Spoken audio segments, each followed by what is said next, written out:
Hello dear students. तो आज के क्लास में हम लोग पढ़ने वाले हैं सूरदास के पद के संपूर्ण प्रश्न उत्तर को पढ़ेंगे। उस अध्याय से संबंधित जितने भी क्वेश्चन आंसर्स हैं, जितने भी प्रश्न और उत्तर हैं, उन सब का हम लोग आज पूरा एक कंप्लीट वीडियो शूट करेंगे और उम्मीद करते हैं कि आप लोग वीडियो के अंतिम तक बने रहेंगे।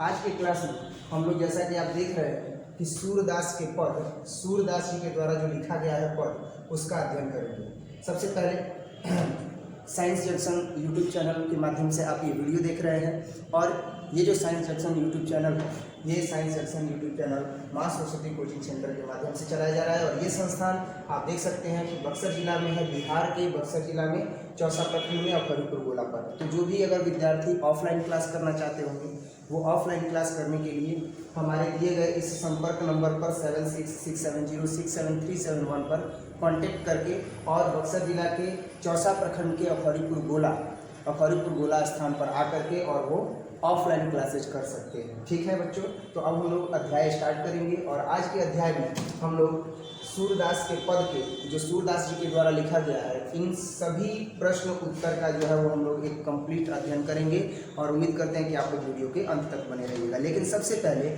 जो हम लोग अध्ययन करेंगे वो अध्ययन करेंगे पदों की व्याख्या के साथ। इसमें हम देख रहे थे कि पद 1 और पद 2 पद हैं। सूरदास के पद जो अध्याय है उसमें कितने पद हैं बच्चों?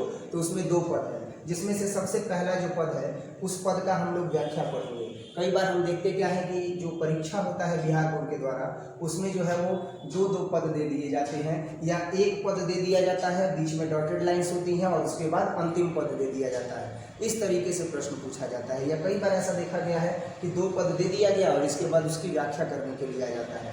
तो सबसे पहले तो ये जो है वो मैंने ये थोड़ा सा जो है वो इनोवेटिव चीज़ किया है, थोड़ा सा जो है वो जो जटिल था उसको आसान करने का कोशिश किया है कि पहले तो उस कविता का पूरा भाव ही हम लोग समझ लें। जब हम लोग कविता का पूरा भाव समझ लेंगे, पद 1 और पद 2 का पूरा भाव समझ लेंगे, तो हमें प्रश्न उत्तर समझने में तनिक भी समस्या नहीं होगी। ठीक है, तो बच्चों हम सबसे पहले जो है वो पहले पद का जो है वो हम लोग व्याख्या देखेंगे, इसके बाद दूसरे पद का व्याख्या देखेंगे और फिर हम लोग देखेंगे इससे संबंधित, इस पद से संबंधित जो अध्याय है पद, इस पद से संबंधित सारे कविता का सारांश देखेंगे। तो अब आप खुद सोचिए कि एक बार जो है वो प्रथम पद का जो है वो हम लोग पूरा व्याख्या कर लेंगे, इसके बाद द्वितीय पद का व्याख्या कर लेंगे। तो व्याख्या में क्या लिखेंगे बच्चों? सबसे पहले उदाहरण लिखेंगे और दूसरा चीज़ क्या लिखेंगे? तो व्याख्या लिखेंगे, भावार्थ लिखेंगे। तो जब पहले पद का भावार्थ लिख देंगे, द्वितीय पद का भावार्थ लिख देंगे, तो अब आप एकदम बेहतरीन ढंग से जो है वो इस सूरदास के पद अध्याय का जो है वो सारांश आप खुद ब खुद लिख लीजिएगा। क्योंकि जब आपको भाव पता होगा तो आप जो है वो सारांश लिखने में बिल्कुल भी हिचकिचाइएगा नहीं, आपकी कलम बिल्कुल भी रुकेगी नहीं। और उम्मीद करता हूं कि जितना हम लोग प्रयास कर रहे हैं उस प्रयास में हम लोग सफल होंगे और हम लोगों की कलम जो है वो एग्ज़ाम तक नहीं रुकेगी। हम लोग बेहतरीन परफॉर्मेंस जरूर करेंगे। जो बच्चे अभी वीडियो देख रहे हैं, जो नए बच्चे हैं, वो चैनल को सब्सक्राइब करके और यूट्यूब चैनल को सब्सक्राइब करके बेल आइकन को दबाना बिल्कुल मत भूलिएगा, क्योंकि ये एक ऐसा साइंस जंक्शन यूट्यूब चैनल है जिस पर आप लोगों को कंप्लीट तैयारी करवाई जाएगी। अब जो है वो मैं वीडियो स्टार्ट करता हूँ और सबसे पहले पद की जो है हम लोग व्याख्या देखेंगे। तो सबसे पहला पद क्या है आप देखिएगा। सबसे जो पहला पद है वो सबसे पहला पद जो प्रश्न पूछा जाता है वो कैसे पूछा जाता है, सबसे पहले तो इसी की व्याख्या करते हैं। तो जो सबसे पहले प्रश्न पूछा जाता है व्याख्या से संबंधित, व्याख्या किस प्रकार से की जाए, तो वो जो पद संबंधित होता है, वो जो प्रश्न पूछा जाता है संबंधित पद का, वो कैसे पूछा जाता है? तो पूछा जाता है कि निम्न पदों की व्याख्या करें या भाव स्पष्ट करें या अर्थ स्पष्ट करें। अब ध्यान दीजिए बच्चों, हम क्या कह रहे हैं। प्रश्न जो है कुछ इस तरीके से पूछेगा कि निम्नलिखित पदों की व्याख्या करें, भाव स्पष्ट करें और अर्थ स्पष्ट करें। इन्हीं तीनों में से कोई ना कोई एक पूछता है। तो ऐसे में जो पद है वो दिया रहता है। पद देने का प्रारूप क्या होता है? मैंने बताया कि पहला जो होता है वो पूरा पद लिखा गया होता है, दूसरा पद पूरा लिखा गया होता है। दूसरा क्या तरीका होता है? पहले पद के कुछ अक्षरों को जो है वो लिख दिया जाता है और उसके बाद अंतिम पद के अक्षरों को लिख दिया जाता है।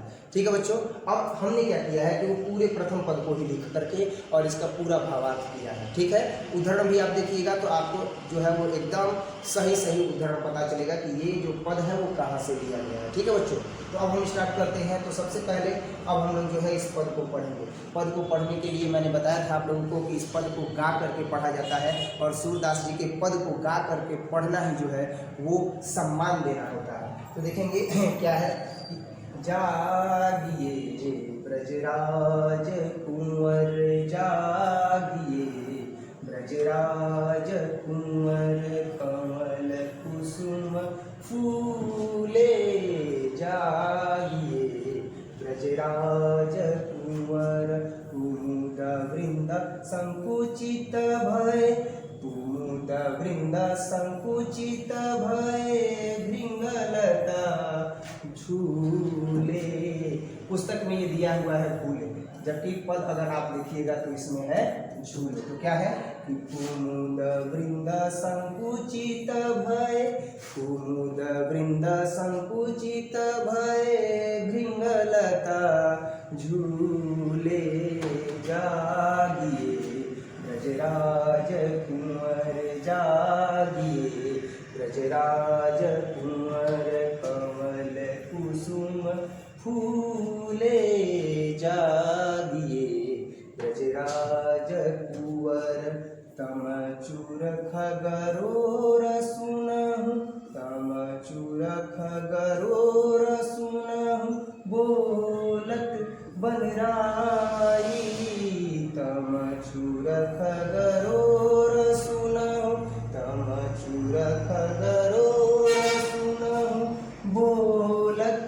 बनराई, रामवती गोखरी कनी में बछड़ा हित धाई जागिए, ब्रजराज कुंवर जागिए, ब्रजराज कुंवर कमल कुसुम फूले जागिए, ब्रजराज कुंवर विदुमलिन रवि प्रकाश, विदुमलिन रवि प्रकाश गावत नर नारी, विदुमलिन रवि प्रकाश गावत नर नारी जागिए, ब्रजराज कुंवर जागिए, ब्रजराज कुंवर सूर्य श्याम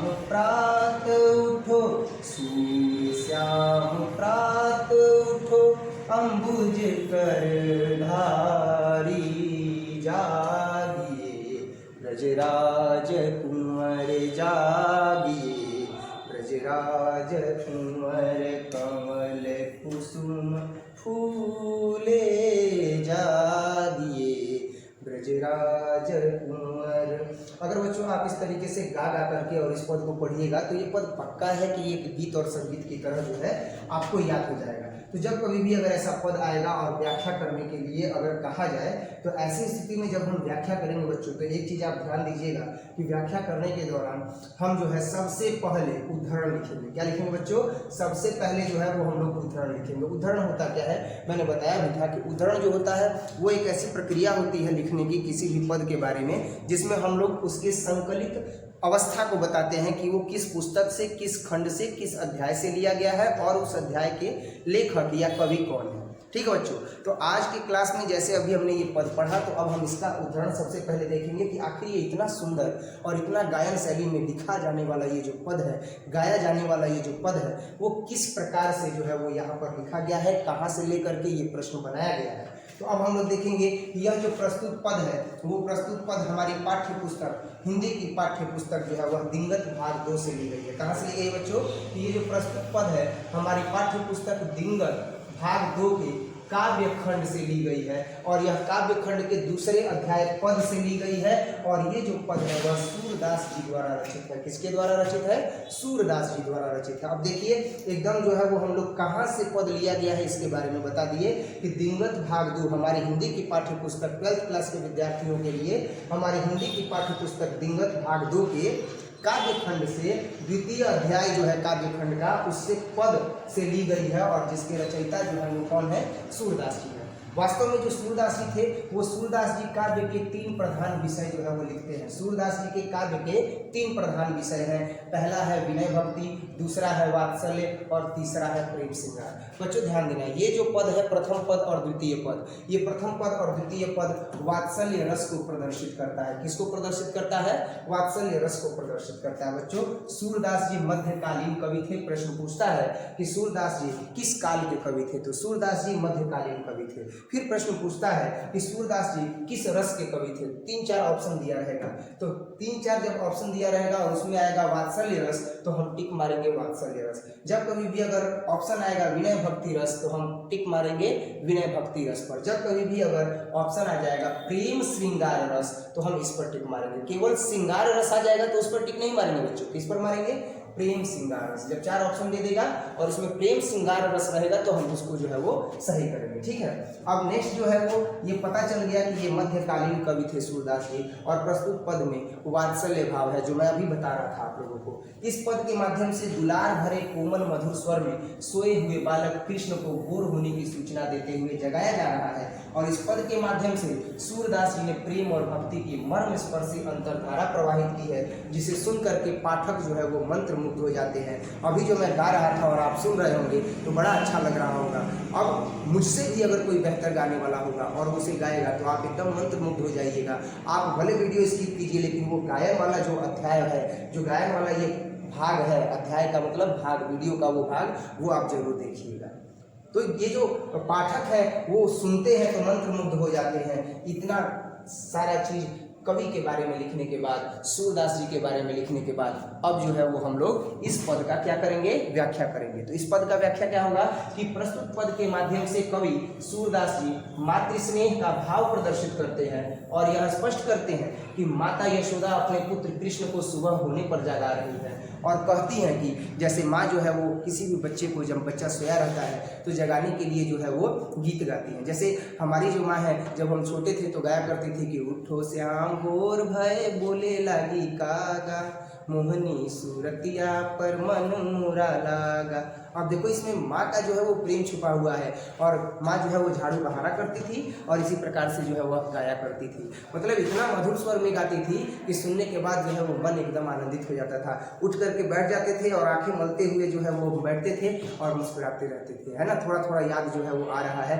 थोड़ी थोड़ी धुंधली यादें जो है वो अभी अंतर्मन में ये जो है वो प्रदर्शित हो रही हैं कि माँ किस प्रकार से गीत गाया करती थी। तो ऐसे ही जो माँ होती हैं वो गीत गा करके जो है वो क्या करती है? अपने बच्चों को जगाती है। वैसे ही यशोदा मैया जो है वो बालक कृष्ण को जो है वो जगाने की कोशिश करती है, जगाती है, और इसी भाव को जो है वो प्रस्तुत पद के माध्यम से कवि सूरदास जी जो है वो मातृ स्नेह को प्रदर्शित करते हुए यह दिखाते हैं, यह स्पष्ट करते हैं कि माता यशोदा अपने पुत्र कृष्ण को सुबह होने पर जगा रही है। वह कहती हैं कि वह क्या कहती हैं? तो वह कहती हैं कि हे ब्रज के राजकुमार, हे ब्रज के राजकुमार, अब जाग जाओ, कमल पुष्प खिल गए हैं तथा कुमुद पुष्प जो रात्रि में ही खिलता है। कुमुद पुष्प क्या होता है? जो रात्रि में खिलता है, एक ऐसा पुष्प जो रात्रि में खुलता है, और जब रात्रि निशा बीत जाती है, सुबह हो जाता है, सूर्य का प्रकाश आता है, तो उस वक्त जो है वो कुमुद पुष्प नहीं खिलता है। तो यशोदा जी कह रही हैं कि हे ब्रज के राजकुमार, हे ब्रज के राजकुमार, अब जाग जाओ, कमल पुष्प जो है वो खिल गए हैं, सुबह हो गया है तो कमल पुष्प खिल गए हैं, तथा कुमुद पुष्प जो रात्रि में ही खिलता है वह भी अब बंद हो गया है, अर्थात अब सुबह हो गई है, प्रातः हो गया है, अर्थात अब दिन हो गया है। भौरे भ्रमर भौरे कमल पुष्पों पर मंडराने लगे हैं। वह पुनः कहती हैं कि हे ब्रज के राजकुमार, अब जाग जाओ, सवेरा होने का प्रतीक मुर्गे के द्वारा बांग देना है, और मुर्गे अब बांग दे रहे हैं। सभी पक्षियों एवं चिड़ियों का कलरव प्रारंभ हो गया है, मतलब चहचहाना प्रारंभ हो गया है। गौशाला में गाय बछड़ों के लिए रंभा रही हैं, जो गाय हैं वो गौशाला में है और वो बछड़ों के लिए रंभा रही हैं कि वह बछड़ों को जो है वह दूध पिला सके। साथ ही साथ हे ब्रज के राजकुमार, अब आप जग जाओ, जो चंद्रमा है, चंद्रमा का प्रकाश अब मलिन हो गया है, अर्थात अब चंद्रमा का प्रकाश नहीं है, अब सूर्य का प्रकाश आ गया है। हे ब्रज के राजकुमार, अब आप जग जाओ, अर्थात चांद छुप गया है और सूर्य जो है वो निकल गया है। समस्त नर नारी जो है वो प्रातः गीत गा रहे हैं, अतः हे मेरे श्याम सुंदर, अब जग जाओ, अब जग जाओ। और इस प्रकार का जो है वो भाव तुलसीदास जी इस प्रकार का जो भाव है वह सूरदास जी प्रकट करते हैं कि जो मैया यशोदा है वह किस प्रकार से बालक कृष्ण को जो है वो जगा रही है।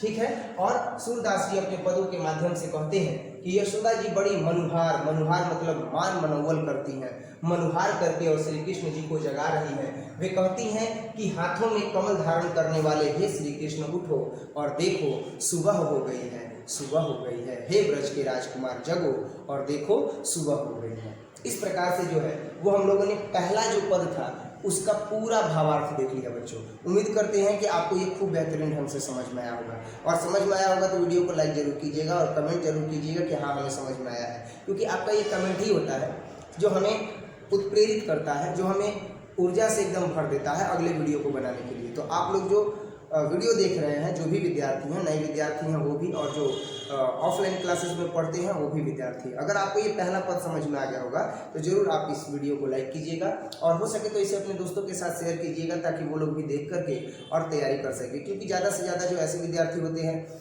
जो हिंदी विषय जो है वो पढ़ते ही नहीं हैं, तो ऐसे विद्यार्थियों को जो है वो आप शेयर भी जरूर कीजिएगा। साथ ही साथ हो सके तो अपने स्टेटस पर लगाइएगा, या ग्रुप होगा तो उसमें सेंड कर दीजिएगा, आपके फ्रेंड्स के ग्रुप होंगे, क्लासमेट्स के ग्रुप होंगे, आप उसमें सेंड कर दीजिएगा ताकि सब लोग जो है वो पढ़ सके। मोस्ट ऑफ केसेस में हम देखते क्या है कि विद्यार्थी जो है वो अध्ययन तो कर लेता है सारे विषयों का, लेकिन हिंदी का अध्ययन नहीं करता है। अब ये रात को जो है वो वीडियो बनाया जा रहा है, और एक चीज़ ये बता देना चाहते हैं कि सारे जो अध्याय हैं उन सारे अध्यायों का जो है वो ये वीडियो शूट नहीं होगा और यूट्यूब पर नहीं डाला जाएगा, क्योंकि जो अध्याय अगर ऑफलाइन क्लासेस में पढ़ा दिए जाएंगे तो उसका वीडियो शूट नहीं होगा, है ना। तो इस प्रकार से अगर कोई ये सोचता है कि नहीं ऑनलाइन पर ही सारा तैयारी हो जाएगा, तो ऐसा नहीं हो सकता है, क्योंकि ऑनलाइन वीडियो शूट करने का जो प्रेरणा मिलता है ना वो ऑफलाइन से ही मिलता है, क्योंकि एक जिम्मेवारी होती है कि जो मेरे ऑफलाइन के बच्चे हैं ना उनके लिए मुझे कोर्स जल्दी से जल्दी कंप्लीट करना है। क्लियर है। तो अब जो है वो हम लोग आगे बढ़ेंगे और अब हम लोग दूसरे पद का जो है वो हम लोग देखेंगे, पहले पद और इसके बाद इसका भावार्थ स्पष्ट करेंगे, इसकी व्याख्या करेंगे, इसमें भी उदाहरण लिखेंगे और तब इसका व्याख्या करेंगे। बच्चों देखते हैं निम्न पदों की व्याख्या, भाव या अर्थ स्पष्ट करें। प्रश्न इसी प्रकार से पूछेगा बच्चों। अब नेक्स्ट जो है वो हम लोग दूसरा पद देखेंगे। ये जो अभी आपके सामने पद है ये जो है वो दूसरा पद है बच्चों, और इन दूसरे पद का जो है वो हमें क्या करना है, व्याख्या करना है, हमें भाव स्पष्ट करना है, हमें अर्थ बताना है। ठीक है। ये भी जो पद है वो गाया जाता है। कैसे गाया जाता है, गा करके बताए थे, एक बार फिर से रिपीट कर देते हैं। सुर में तो गाना ही गाना है। देखते हैं।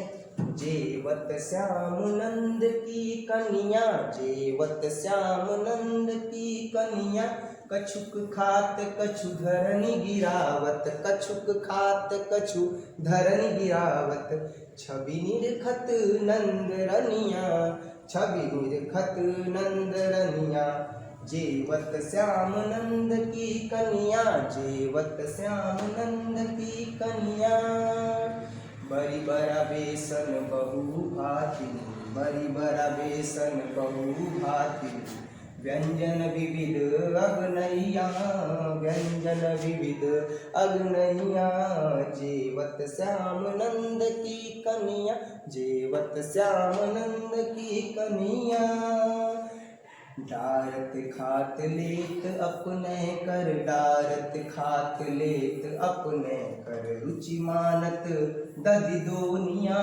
रुचि मानत दधि दोनिया, जेवत श्याम नंद की कन्या, जेवत श्याम नंद की कन्या।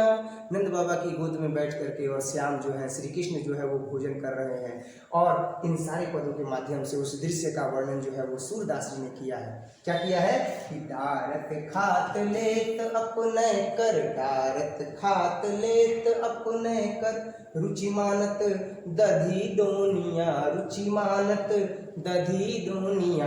दही की ओर जो है उनका ध्यान जा रहा है। सब व्यंजन पड़े हुए हैं आंगन में, लेकिन वो किसी को नहीं देख रहे हैं। सब व्यंजन जो है वो पड़े हुए हैं, लेकिन हाथ से वो डालते हैं, खाते हैं, लेकिन फिर भी ध्यान उनका किधर है, तो दही माखन की ओर है। मिश्री दधी माखन मिश्रित करी, मिश्री दधी माखन मिश्रित करी, मुखनावत छवि धनिया, मुखनावत छवि धनिया, जेवत श्याम नंद की कन्या, जेवत श्याम नंद की कन्या, आपन खात नंद मुख नावत, आपन खात नंद मुख नावत, सो छवि कहत न बनी या सो छवि कहत न बनिया, जेवत श्याम नंद की कनिया, जो रस नंद जसोदा बिलसत, जो रस नंद जसोदा बिलसत, सो नहीं तिहु भुवनिया, सो नहीं तिहु भुवनिया, जेवत श्याम नंद की कनिया, भोजन करी नंद अचमन बिन, भोजन करी नंद अचमन बिन, बिन मांगत सूरदास जुठनिया, मांगत सूरदास जुठनिया, जेवत श्याम नंद की कन्या। और इस प्रकार से इन पदों के माध्यम से जो है वो सूरदास जी ने यह प्रदर्शित किया है कि किस प्रकार से नंद बाबा की गोद में बैठ करके और श्री कृष्ण भगवान जो है वो भोजन कर रहे हैं बच्चों। और उन सभी दृश्यों का जो है वो बड़े ही सुंदर तरीके से, बड़े ही मातृ प्रेम और पितृ प्रेम को जो है वो प्रदर्शित करते हुए सूरदास जी ने लिखा है। सबसे पहले ये पद कहाँ से लिया गया है, उद्धरण में लिखेंगे। और हालांकि अब तो आपको पता ही चल गया होगा कि उद्धरण किस प्रकार से लिखा जाएगा। एक चीज़ मैं और बता देना चाहता हूँ, जो भी नए विद्यार्थी हैं जिनको ये PDF चाहिए वो टेलीग्राम ग्रुप जो है वो जरूर ज्वाइन कीजिएगा। वीडियो के डिस्क्रिप्शन में जाइएगा तो टेलीग्राम ग्रुप का जो है वो लिंक दिया गया है, तो उस टेलीग्राम में ज्वाइन करने के लिए लिंक को क्लिक कीजिए और टेलीग्राम ग्रुप जो है वो ज्वाइन कीजिए और आपको वहाँ पर जो है ये वीडियो भी मिलेगा और साथ ही साथ आपको इस वीडियो का ये जो प्रश्न उत्तर है ना वो PDF भी आपको वहीं पर मिलेगा। ठीक है, अभी मैं सेंड नहीं कर पाया हूँ। अभी जो ऑफलाइन क्लास के जो बच्चे हैं वो ऑफलाइन क्लास के बच्चे ये सोच रहे होंगे कि आपने ग्रुप में तो अभी शेयर नहीं किया है। मैं आज इस वीडियो को अपलोड करने से पहले जो है पहले के जो वीडियोस हैं उनका जो PDF है वो मैं सेंड कर दूंगा। ठीक है, तो ये चीज़ जो है वो आप जरूर ध्यान दीजिएगा कि ये जो PDF है वो हम लोग प्रोवाइड आपको कराएंगे। ठीक है, और बाकी जो ऐसे विद्यार्थी हैं जो ऑफलाइन में पढ़ करके और ये PDF लेना चाहते हैं वो भी आकर के और ऑफलाइन क्लास ज्वाइन कर सकते हैं, पढ़ सकते हैं। तो ये जो पद था ये पद कहाँ से लिया गया है, सबसे पहले हम लोग इसी की व्याख्या करेंगे। ये पद जो है वो हमारी पाठ्य पुस्तक दिंगत भाग 2 से जो है वो लिया गया है और दिंगत भाग 2 के ये काव्य खंड के दूसरे अध्याय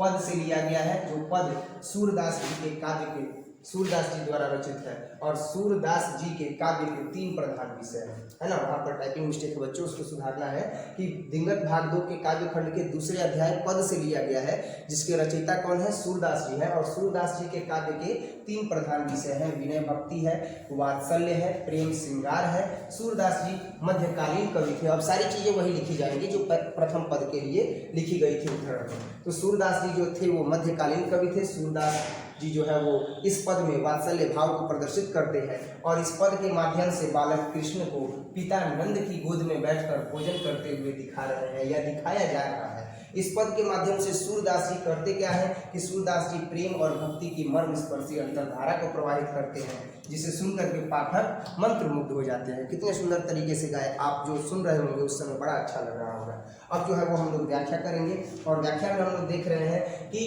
प्रस्तुत पद के माध्यम से सूरदास जी मातृ पितृ स्नेह को जो है वो प्रदर्शित कर रहे हैं, माँ के प्रेम को और पिता नंद बाबा के जो है वो प्रेम को प्रदर्शित कर रहे हैं। सूरदास जी द्वारा रचित इस अध्याय का दोनों पद सूर सागर से जो है वो संकलित है। ये दोनों ही पद, प्रथम पद और द्वितीय पद बच्चों, प्रथम पद जिसमें बालक श्री कृष्ण सोए हुए हैं और माता यशोदा उन्हें जगाने की कोशिश करती हैं, तो वो पद, और दूसरा पद जो अभी हम लोगों ने पढ़ा जहाँ बालक जो है श्री कृष्ण वह नंद बाबा की गोद में बैठ करके और भोजन कर रहे हैं, इन दोनों पदों को संकलित किया गया है सूर सागर से। और सूर सागर जो है वह सूरदास जी की एक महानतम जो है वह रचना है। सूरदास जी अपनी इस रचना से यह प्रदर्शित करते हैं कि अब हम लोग इस पद का जो है वो पूरा भाव देखेंगे, पूरा जो है वो अर्थ देखेंगे। चूंकि हम लोग उदाहरण पढ़ चुके हैं तो अब हम लोग इसका पढ़ रहे हैं व्याख्या। सूरदास जी इन पदों के माध्यम से क्या स्पष्ट करते हैं, अब उसके बारे में हम लोग देखेंगे बच्चों। आप क्लास कर रहे हैं माँ सरस्वती कोचिंग सेंटर के माध्यम से और आप जो है वो साइंस जंक्शन यूट्यूब चैनल पर देख रहे हैं ये वीडियो, तो उम्मीद करता हूँ आपको ये वीडियो अच्छा लग रहा होगा। अब सूरदास जी ये कहते हैं कि श्री कृष्ण अपने पिता नंद जी के गोद में बैठकर भोजन कर रहे हैं। वे बाल्य अवस्था में अद्भुत लीला का दर्शन कराते हुए कुछ इस प्रकार खाते हैं कि कुछ मुंह में खाते हैं और कुछ भूमि पर गिर जाता है। कछुक खात कछु धरणी गिरावत, कछुक खात कछु धरणी गिरावत, कुछ वह खाते हैं और कुछ जो है वह भूमि पर, धरती पर गिराते हैं। तथा इस मनोरम दृश्य को नंद की रानी देख रही हैं, अर्थात जो यशोदा मैया है वो देख रही हैं और प्रफुल्लित हो रही हैं, आनंदित हो रही हैं, है ना। अब यहाँ पर हम देखते क्या है कि कृष्ण जी के खाने के लिए अनगिनत प्रकार के व्यंजन जैसे बेसन के बाड़े, बरिया आदि जो है वो बने हुए हैं। खाने के दौरान बालक कृष्ण अपने हाथों से कुछ तो खाते हैं लेकिन कुछ गिरा देते हैं, लेकिन उनका सबसे अधिक रुचि जो है वह दही के पात्र में रखी दही, मतलब एक ऐसा बर्तन है जिसमें दही रखा गया है, तो दही का पात्र, तो दही के पात्र में जो रखी दही है उसकी ओर है, अर्थात उन्हें दही अधिक पसंद है। वे मिश्री, दही और मक्खन को मिला करके, ये मित्रों नहीं है मिश्री है बच्चों, इसको क्या लिखेंगे मिश्री, ये टाइपिंग मिस्टेक है। तो वे क्या करते हैं कि मिश्री को मिलाते हैं, और मिश्री को किसके साथ मिलाते हैं, तो दही और मक्खन के साथ मिलाते हैं। ये मिश्री है मित्रों नहीं, ये क्या है मिश्री। तो मिश्री, दही और मक्खन को मिलाकर अपने मुख में डालते हैं, और यह मनोरम जो दृश्य है वह देख करके माँ यशोदा धन्य हो जाती है, माँ यशोदा पुलकित हो जाती है, माँ यशोदा जो है वो एकदम आनंदित हो जाती है बच्चों। कृष्ण खुद भी खाते हैं और कुछ नंद जी के मुंह में भी डालते हैं। इस मनोरम छवि का वर्णन करते हुए नहीं बनता है, ऐसा सूरदास जी ने कहा है कि इतना मनोरम दृश्य है कि इस दृश्य का वर्णन करते हुए ही नहीं बनता है। कितना परम आनंद देने वाला यह दृश्य है कि बालक श्री कृष्ण नंद बाबा की गोद में बैठ करके खा रहे हैं, और यह दृश्य जो है वो नंद जी की रानियां जो है वो देख रही हैं। और सूरदास जी कहते हैं कि इस दिव्य क्षण का आनंद जो नंद और यशोदा जी को मिल रहा है, यह तीनों लोकों में किसी को प्राप्त नहीं हो सकता है। द्वितीय पद के अंत में सूरदास जी ने यह बतलाया है कि भोजन करने के बाद नंद जी और श्री कृष्ण भगवान जो है वह क्या करते हैं, तो नंद जी और श्री कृष्ण के जूठन की खाने की अपनी अंतिम भावना जो है वो अपनी भावना जो है वो अंतिम पद में प्रकट करके अपना प्रेम वात्सल्य श्री कृष्ण के प्रति प्रदर्शित करते हैं। द्वितीय पद के अंत में यह बतलाया गया है सूरदास जी के द्वारा कि जब नंद बाबा कुल्ला करते हैं, हाथ मुंह धोते हैं, तो उस स्थिति में जो सूरदास जी हैं वो अपनी इच्छा प्रकट करते हैं। वह यह इच्छा प्रकट करते हैं कि वह नंद बाबा के द्वारा जब खिलाया जा रहा था श्री कृष्ण भगवान को, बाल्य श्री कृष्ण को जब खिलाया जा रहा था, तो जो जूठन गिरा हुआ है वह जूठन जो है वह श्री कृष्ण जी का जूठन कौन खाना चाहते हैं, तो सूरदास जी खाना चाहते हैं, और सूरदास जी वह जूठन खा करके अपने आप को धन्य जो है वो करना चाहते हैं। ऐसी अभिलाषा, ऐसी इच्छा और ऐसी आशा सूरदास जी अंतिम पद के अंतिम पंक्ति में जो है वो प्रदर्शित करते हैं बच्चों। उम्मीद करते हैं ये आपको जो है वो अच्छे तरीके से द्वितीय पद का व्याख्या भी समझ में आ गया होगा। अब जो है वो मैंने बताया था कि जैसे ही प्रथम और द्वितीय पद का हम लोग पढ़ लेंगे पूरा व्याख्या, तो अब हम लोग इस कविता का सारांश, ये जो तीनों पद हैं वो मैंने अपने हिसाब से इसको सेट किया है ताकि प्रश्न उत्तर पढ़ने से पहले पाठ्य पुस्तक के जो भी प्रश्न उत्तर हैं उसको पढ़ने से पहले आप लोग जो है वो खूब बढ़िया से जो है इसको बढ़िया से समझ लें कि आखिर इस कविता का भाव क्या है। और अब उम्मीद करता हूँ कि आपको समझ में आ भी गया होगा। नहीं आया है तो एक बार जब सारांश बताएंगे तो जो पद की व्याख्या बताए हैं वो सब रिपीटेड होगा सारा भावार्थ में, तो आपको डेफिनेटली समझ में आ जाएगा। समझ में आ रहा है? कोशिश बस ये है कि कमजोर से कमजोर विद्यार्थी भी एकदम समझ ले और आगे बढ़ जाए पढ़ लिख करके। कोशिश बस इतनी सी है, आप इस चीज़ को बस थोड़ा सा अगर समझ जाइएगा तो फिर जो है वो हम लोगों की यात्रा जो है वो कठिन नहीं होगी। जिस प्रकार से हम आगे बढ़ रहे हैं उस प्रकार से आप भी धीरे धीरे जरूर आगे बढ़िएगा, लेकिन हम आपको धीरे धीरे आगे नहीं बढ़ने देंगे। समय कम है, खूब बेहतरीन ढंग से पढ़ाएंगे और बेहतरीन रिजल्ट आपको लाना ही पड़ेगा। ठीक है, तो इस प्रकार से जो है वो हम लोग आगे बढ़ने की कोशिश करेंगे। अब यहाँ पर हम देखते क्या है, हम देखते हैं कि सूरदास जी द्वारा रचित पद कविता का सारांश या भावार्थ लिखें। तो सारांश लिखना हो तब या भावार्थ लिखना हो तब पूरा उसका भाव ही लिख देंगे बच्चों। ठीक है, तो अब हम देखते क्या है, सबसे पहले जो है वो हम लोग इन पदों का जो है वो उदाहरण नहीं लिखेंगे, हम डायरेक्ट लिखेंगे कि प्रस्तुत पद के माध्यम से कवि सूरदास जी मातृ स्नेह का भाव प्रदर्शित करते हुए यह लिखते हैं और यह स्पष्ट करते हैं कि माँ यशोदा जो है वो अपने पुत्र कृष्ण को सुबह होने पर जगा रही है प्रथम पद में, और वह कहती है कि हे ब्रज के राजकुमार अब जाग जाओ, कमल पुष्प खिल गए हैं। देखिए भाव क्या है, जो वहाँ पर भाव था प्रथम पद का और द्वितीय पद का, बस उसी को जोड़ देंगे कि देखिए अब कमल पुष्प खिल गए हैं तथा कुमुद पुष्प जो रात्रि में खिलता है वह भी बंद हो गया, अर्थात अब दिन हो गया है। हे ब्रज के राजकुमार श्री कृष्ण अब जग जाइए, भौरे जो है वो कमल पुष्पों पर मंडराने लगे हैं। हे ब्रज के राजकुमार अब आप जग जाइए, हे ब्रज के राजकुमार अब आप जग जाओ। सवेरा होने का प्रतीक जो मुर्गे का बांग देना है, मुर्गा भी अब बांग दे रहा है। जो पक्षी है, जो चिड़िया है वो कलरव ध्वनि कर रही हैं, चहचहाना प्रारंभ कर दी हैं। गौशाला में जो गायें हैं वो रंभाना प्रारंभ कर दी हैं। और हे ब्रज के राजकुमार अब आप जग जाओ, क्योंकि चंद्रमा का प्रकाश जो है वो मलिन हो गया है, चंद्रमा का प्रकाश अब चला गया, सूर्य की किरणें अब आ रही हैं। हे ब्रज के राजकुमार प्रातः हो गया है, सुबह हो गया है, अब आप जग जाओ, तथा सूर्य निकल आया है। समस्त नर नारी प्रातः गीत गा रहे हैं, अतः हे मेरे श्याम सुंदर अब तुम उठ जाओ, अब तुम उठ जाओ। और सूरदास जी अपने इन पदों के माध्यम से कहते हैं कि यशोदा जी जो है वो बड़ा मान मनोबल करते हुए श्री कृष्ण जी को जगाने की कोशिश कर रही हैं। वे कहती हैं कि हे हाथों में कमल धारण करने वाले, हे हाथों में कमल धारण करने वाले कृष्ण, अब तुम जग जाओ, प्रातः हो गया है, सुबह हो गया है। अब श्री कृष्ण भगवान जब जग गए हैं तो अब खाने का जो व्याख्या है, खाने का चित्रण जो है वो सूरदास जी के द्वारा बड़ा ही सुंदर तरीके से किया गया बच्चों।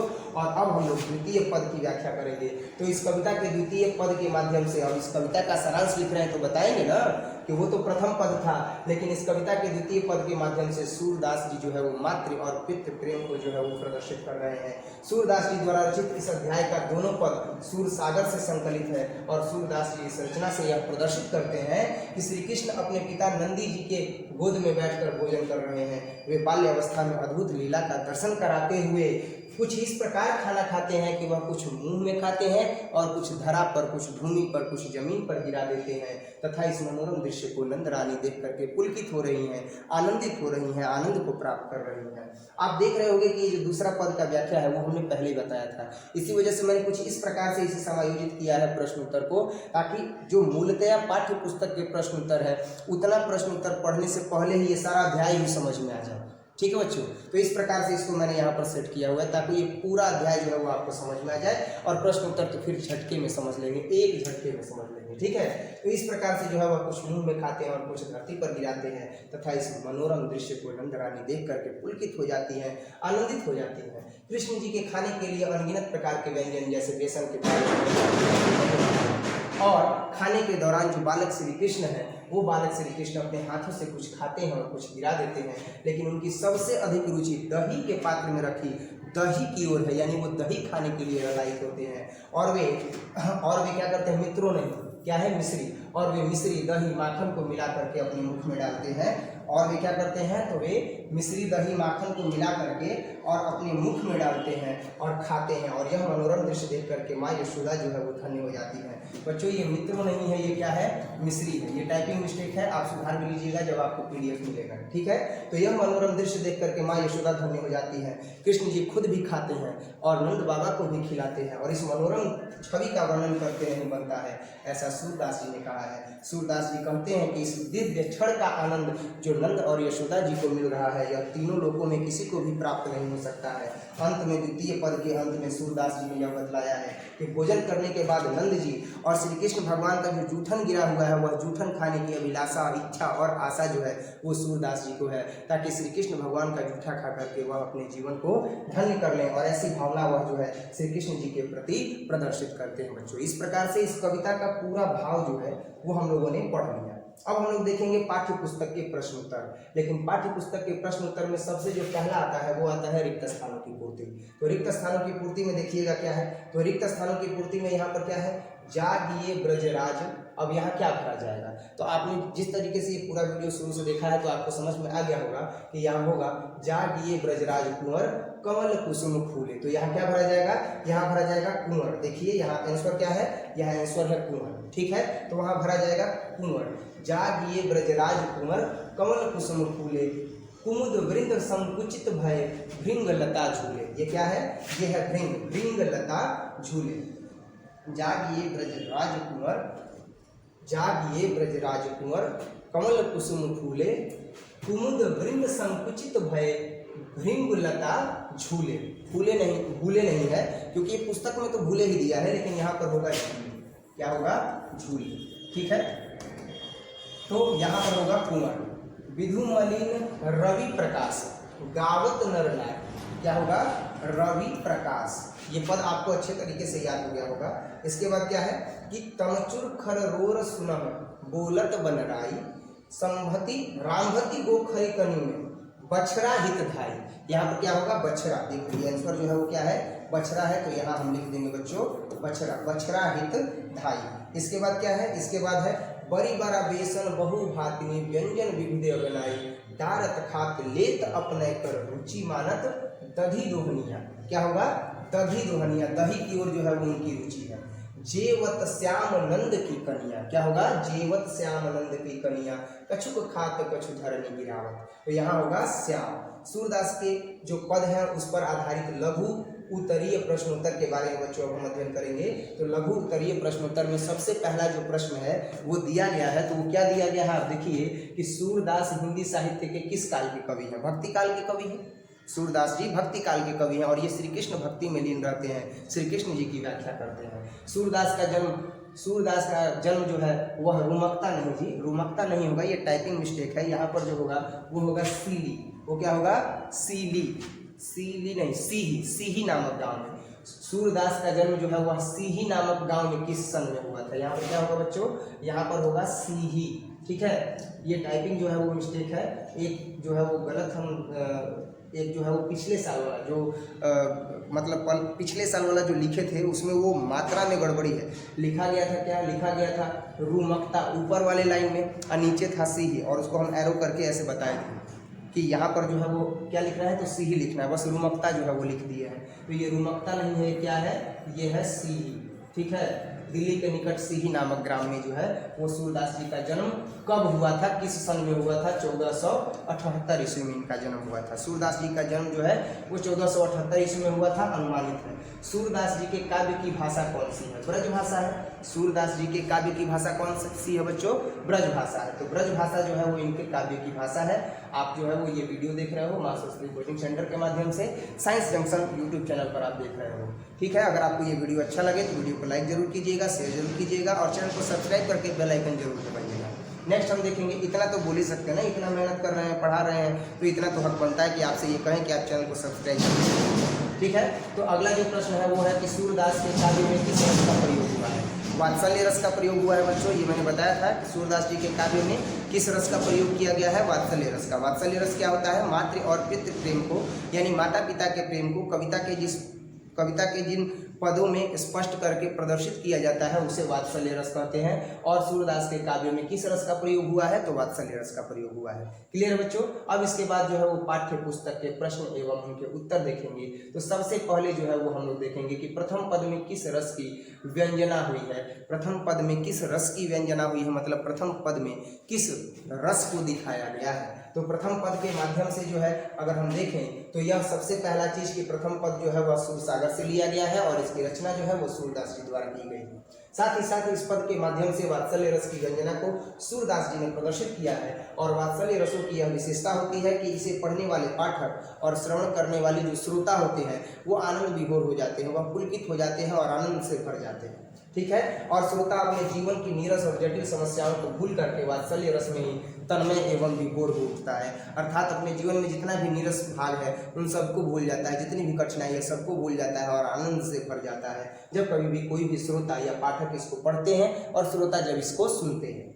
सूरदास जी ने प्रथम पद में दुलार भरे कोमल मधुर स्वर में सोए हुए बालक कृष्ण को भोर की सूचना देते हुए जगाने का प्रयास करते हुए यशोदा मैया को जो है वो प्रदर्शित किया है। गाय किस ओर दौड़ पड़ी? ये दूसरा प्रश्न है आपके पाठ्य पुस्तक का, ये दूसरा प्रश्न है कि गाय किस ओर दौड़ पड़ी। तो सबसे पहले हम यहाँ पर ये देखेंगे कि आखिर ये प्रश्न कहाँ से लिया गया। लिखना तो कोई जरूरी नहीं है, लेकिन मैंने ये सूरदास जी का नाम इसलिए बार बार रिपीट किया है ताकि आपको ये याद हो जाए।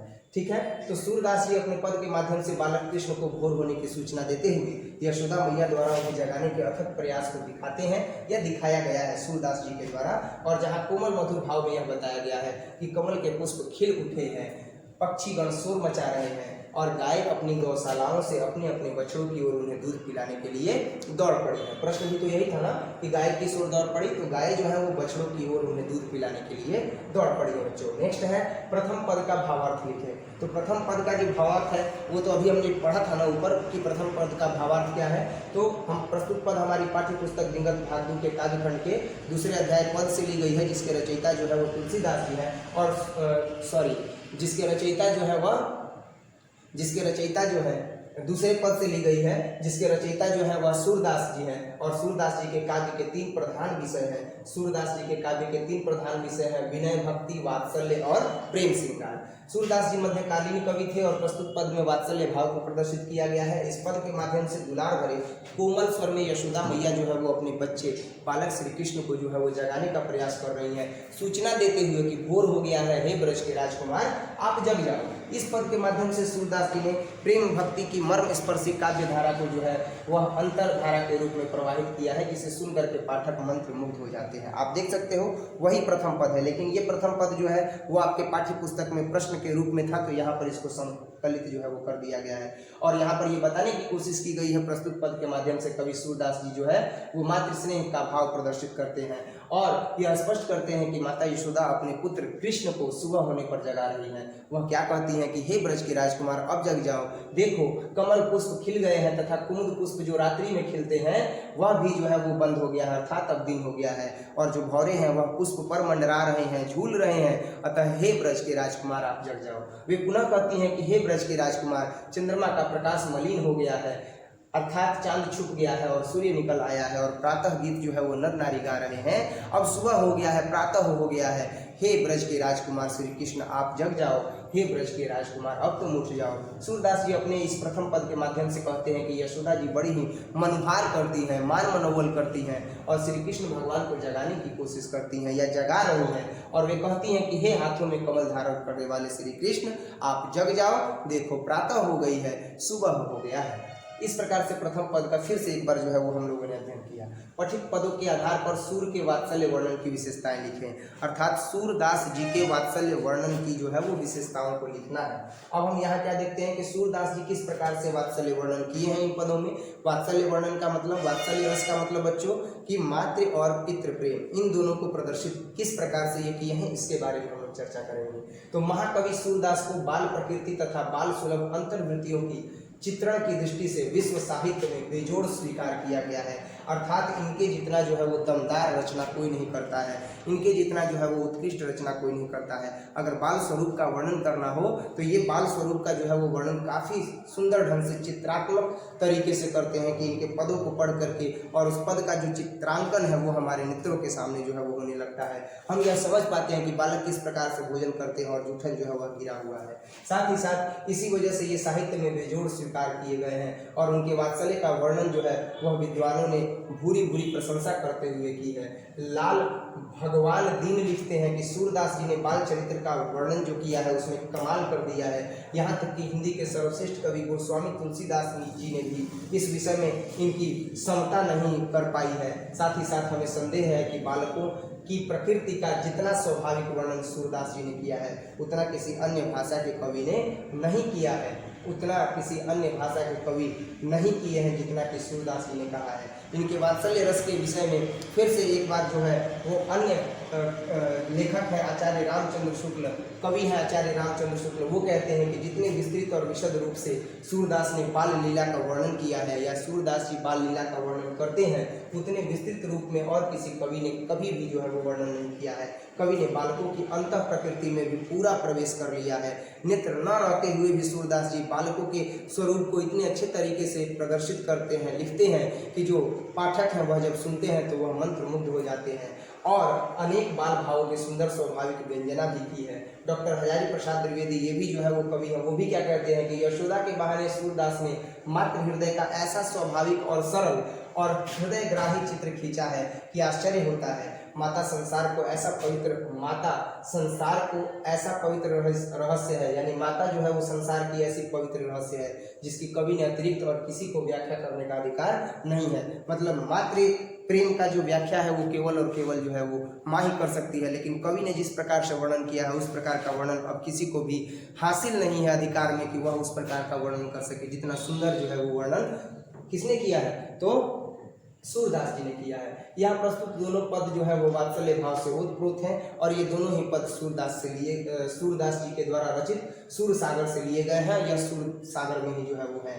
इन पदों में सूरदास जी की काव्य और कला से संबंधित विशिष्ट प्रतिभा की अपूर्व झलक दिखती है, अर्थात जो सूरदास जी हैं वो एकदम ही गुणी व्यक्ति हैं और उनकी प्रतिभा जो है वो इन दोनों ही पदों के माध्यम से हमें स्पष्ट रूप में दिखाई पड़ती है।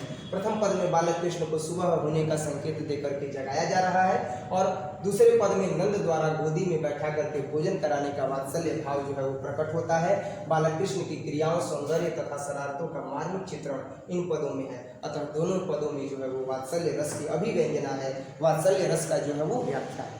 क्लियर है बच्चों? अब आप देख रहे होंगे कि ये जो भी हम बता रहे हैं वो जो शुरू में हम बताए थे पद, प्रथम पद द्वितीय पद, उन प्रथम और द्वितीय पद और साथ ही साथ इस कविता के सारांश, उससे बाहर कुछ भी नहीं है। काव्य सौंदर्य हम लोग देखेंगे। काव्य सौंदर्य में सबसे पहला आया कि कछु खात कछु धरनी गिरावत छवि निरखत नंद रनिया, यानी श्री कृष्ण भगवान कुछ खाते हैं और कुछ गिरा देते हैं और उनकी इस छवि का अवलोकन, उस छवि का जो है वो देखने का काम नंद की रानियाँ करती हैं। तो जो सबसे पहला उत्तर है वो यही है कि प्रस्तुत पद हमारी पाठ्य पुस्तक दिनगत भाग 2 के काव्य खंड के दूसरे अध्याय पद से ली गई है, जो सूरदास जी द्वारा रचित है। और सूरदास जी के काव्य के 3 प्रधान विषय हैं, विनय, भक्ति, वात्सल्य और प्रेम सिंगार। सूरदास जी मध्यकालीन कवि थे। प्रस्तुत पद में वात्सल्य भाव है और इस पद के माध्यम से कवि सूरदास जी यह प्रदर्शित करते हैं कि बालक कृष्ण नंद बाबा की गोद में बैठ करके भोजन ग्रहण कर रहे हैं, वह कुछ खा रहे हैं और कुछ जमीन पर गिरा रहे हैं, और इस दृश्य को अवलोकित, इस दृश्य को देखने का काम जो है वो नंद रनिया कर रही हैं, यानी माता यशोदा जो है वह प्रेम पूर्वक कर रही हैं और बालक कृष्ण का मुख जो है वह निहार रही है। दूसरा पद क्या है? तो दूसरा पद है कि भोजन करी नंद अचमन लीनो मांगत सूर जुठनिया, यानी कि भोजन करने के बाद जब सूरदास जी देखते हैं कि नंद बाबा भोजन कर लिए, श्री कृष्ण जी जो है वो भोजन कर लिए और अचमन कर रहे हैं, हाथ धो रहे हैं, तो इस स्थिति में जो सूरदास जी जो है वो अपनी इच्छा प्रकट करते हैं, अभिलाषा, इच्छा जो है, आशा प्रकट करते हैं कि मुझे जो है वह श्री कृष्ण का जूठा मिल जाए ताकि मैं धन्य हो जाऊं। इस पद की व्याख्या जो है वो करनी है और इस पद का भाव जो है वो मैंने अभी आपको बताया। तो यहाँ पर जो है वो हम लोग दूसरे का जो है वो उत्तर देखेंगे। तो दूसरे का उत्तर जो है यही दिया गया है कि प्रस्तुत पद, पहले तो जब पद आ गया तो बताएंगे ना कि कहाँ से लिया गया बच्चों, तो बताएंगे कि प्रस्तुत पद हमारी पाठ्य पुस्तक दिनगत भाग 2 के काव्य खंड के दूसरे अध्याय पद से लिया गया है, जो सूरदास जी के द्वारा रचित है। और सूरदास जी के काव्य के 3 प्रधान विषय हैं। अब तो आपको याद ही हो गया होगा कि ये जो उदाहरण है वो याद करना कितना आसान है। एक पाठ का एक उदाहरण याद करना है, उस पाठ से जितने प्रश्न आ जाए व्याख्या के लिए सब में वही चिपका देंगे। क्लियर है? तो इस प्रकार से सूरदास जी के काव्य के 3 प्रधान विषय हैं, विनय, भक्ति, वात्सल्य और प्रेम सिंगार। सूरदास जी मध्यकालीन कवि थे और प्रस्तुत पद में जो है वो वात्सल्य भाव को प्रदर्शित किया गया है। इस पद के माध्यम से कवि सूरदास जी प्रेम वात्सल्य का एक अद्वितीय स्वरूप प्रदर्शित करते हुए कहते हैं कि बालक कृष्ण जब नंद बाबा की गोद में बैठ करके भोजन करते हैं और भोजन करने के बाद नंद बाबा के साथ श्री कृष्ण जी का भी जब आचमन किया जाता है, यानी कि आचमन करते हैं, हाथ मुंह धोते हैं, कुल्ला करते हैं, तब कवि श्रेष्ठ सूरदास जी बालक श्री कृष्ण का जूठा मांगते हैं और उसे खाना चाहते हैं, जिसे पा करके वे स्वयं को धन्य करना चाहते हैं। चाहेत नहीं है बच्चों, यह चाहते, ठीक है, यहाँ पर होगा चाहते, वो अपने आप को धन्य करना चाहते हैं। तीसरा जो है वो प्रश्न है बच्चों, आप देख सकते हो ग नंबर कि आपुन खात है, आपुन खात नंद मुख नावत सो छवि कहत न बनिया, मतलब श्री कृष्ण भगवान खुद तो खाते ही हैं और नंद बाबा को भी जो है वो झुका देते हैं और उनके मुख में देते हैं, गोद में बैठे हुए हैं, तो अब हाँ छोटे छोटे हाथ है और पैर यहाँ तक ले जा रहे हैं, तो जो नंद बाबा हैं वह खुद ही क्या हो जाते हैं, झुक जाते हैं। तो आपुन खात और क्या करते हैं, तो आपुन खात नंद मुख नावत सो छवि कहत न बनिया, और नंद बाबा भी झुक जाते हैं उसे खाने के लिए, तो ये जो छवि है उसकी व्याख्या नहीं की जा सकती है। ठीक उसी प्रकार से इसका भी उदाहरण लिखेंगे कि प्रस्तुत पद हमारी पाठ्य पुस्तक दिनगत भाग 2 के काव्य खंड के 2 अध्याय पद से लिया गया है, जो सूरदास जी के द्वारा रचित है। और सूरदास जी के काव्य के 3 प्रधान विषय हैं, विनय, भक्ति, वात्सल्य और प्रेम सिंगार। सूरदास जी मध्यकालीन कवि थे और प्रस्तुत पद में वात्सल्य भाव है और इस पद के माध्यम से कवि सूरदास जी प्रेम वात्सल्य का एक अद्वितीय स्वरूप प्रदर्शित करते हुए कहते हैं कि बाल गोपाल श्री कृष्ण जो है वो नंद बाबा की गोद में बैठ करके और भोजन कर रहे हैं, वह खुद तो भोजन कर ही रहे हैं, नंद बाबा को भी जो है वह भोजन कराते हैं, नंद बाबा को भी खिला रहे हैं। और सूरदास जी कहते हैं कि इस दृश्य का वर्णन ही नहीं किया जा सकता है कि यह कितना मनोरम दृश्य है। इस दृश्य में बालक श्री कृष्ण के निश्चल प्रेम और उनके पिता नंद बाबा के आनंद का वर्णन किया गया है, जिसका वर्णन शब्दों में किया जाना संभव नहीं है। और इस प्रकार से जो है वो हम लोग पाठ्य पुस्तक के प्रश्न संख्या 5 तक पढ़ लिए हैं। अब नेक्स्ट जो है वो हम लोग प्रश्न संख्या 6 देखेंगे बच्चों कि प्रश्न संख्या 6 में क्या है। क्लियर है? और यही जो है वो इस अध्याय का अंतिम प्रश्न है। और इस प्रकार से हम लोगों ने सूरदास जी के पद के अध्याय का संपूर्ण जो है वो अध्ययन कर लिया और अब कर भी लेंगे, क्योंकि कृष्ण खाते समय क्या क्या करते हैं इसी प्रश्न के साथ ही अध्याय खत्म हो जाएगा। तो कृष्ण जी जो है वो नंद बाबा के गोद में बैठे हैं और नंद बाबा के गोद में बैठ करके भोजन कर रहे हैं। हैं। क्या कर रहे हैं? तो कृष्ण जी जो है वो नंद बाबा की गोद में बैठे हैं और बैठ करके भोजन कर रहे हैं। वे कुछ भोजन को खाते हैं और कुछ को धरती पर गिरा देते हैं। उनके सामने बहुत से व्यंजन रखे हुए हैं, लेकिन उनका जो रुचि है, उनका जो स्नेह है, वह सबसे अधिक जो है वह दही के प्रति है, माखन के प्रति है।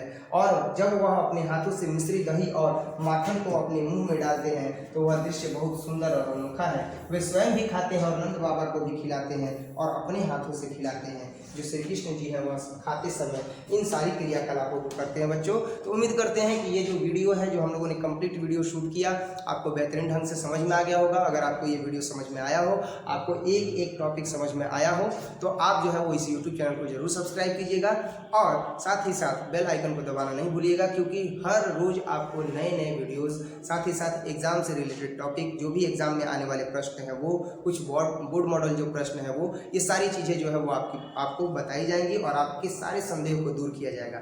आप एग्जाम तक बने रहें और मेरा तो ये लक्ष्य है कि एग्जाम आने से पहले अक्टूबर या नवंबर, ज़्यादा से ज़्यादा जो है वो नवंबर माह के अंतिम तक जो है वो 1K सब्सक्राइबर इस यूट्यूब चैनल पर जरूर चाहिए। मुझे पता है कि यूट्यूब चैनल नया है और साथ ही साथ जो ये सफ़र है वो कठिनाइयों से भरा हुआ है, लेकिन जब बच्चों का स्नेह रहता है, बच्चों का सपोर्ट रहता है और पढ़ाने का तरीका अगर बच्चों को समझ में आता है तो स्नेह भरपूर मिलता है। मुझे यही देखना है कि बच्चों का स्नेह कितना मिलता है। और 1K सब्सक्राइबर होने पर जो है वो हम लोग लाइव क्लासेस अटेंड करेंगे बच्चों। तो इस प्रकार से मैं उम्मीद करता हूँ कि बहुत जल्द जो है वो हम लोग 1K सब्सक्राइबर तक पहुँच जाएंगे। और साथ ही साथ जो नए स्टूडेंट है जो देख रहे हैं, जो पहली बार चैनल पर विजिट किए और कंप्लीट वीडियो देखे हैं, उनसे आग्रह है कि आप लोग भी यूट्यूब चैनल को सब्सक्राइब जरूर कीजिएगा और बेल आइकन को जरूर दबाइएगा, ताकि जो भी वीडियोस हैं वो आप तक जरूर पहुंचे।